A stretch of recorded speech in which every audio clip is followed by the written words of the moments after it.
expectations being high coming into this, with only really March to play for from the home entertainment aspect, but they've blown the expectations out of the water. Yes, I mean, if you are stranded on a desert island, or if you're stuck at home, basically this is the dream service, right? So Netflix is tailor-made for these times. So they definitely, I think even if you had really high expectations for what their sub number is, I don't think anyone had 15 million. So they definitely blew it out of the water. The other thing that I thought was really interesting, even though this is going to be a one-time blip, they were actually cash flow positive, I think, for the first time ever, at least since they've been doing streaming. I mean, that's also because of the downturn in Hollywood. They haven't been spending on productions, but by at least that measure, they're profitable for the first time. Of course, they've been balance sheet profitable for years now, but I think that's an interesting aspect. They were already looking to ramp down their cash burn this year anyway, and they're still going to come back up to it once production, kicks back up. But I thought that was an interesting thing.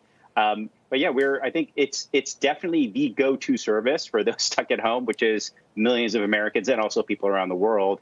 And it's durable. That's clear. Like, whether good times or bad times, that's what you want to be on. Mm-hmm.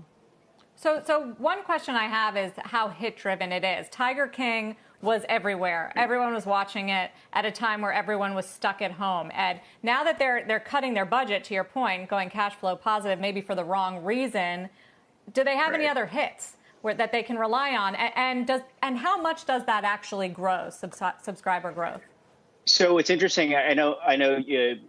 People talked about this earlier in the segment, that the shutdown in Hollywood sort of will create a gap in their pipeline as well. And to your question about, their kind of hits do they have coming up? So yes, they're going to have a gap. It's always unclear what will or won't be a hit. But as other Hollywood studios can't find placements for their films in theaters, since theaters are basically shut down, they're actually calling up Netflix saying, hey, do you want to take this off our hands? So even though they can't produce right now, as is along with everyone else, they're actually the beneficiary of a lot of these sort of films now that can't make it into the theaters. They just announced something today, this sort of new Sherlock Holmes type of film from Legendary that Netflix got the rights to, that otherwise probably would have been in theaters. So even though they're going to get a gap in their content pipeline, they're going to benefit from other studios coming to them. So they're sitting very pretty right now.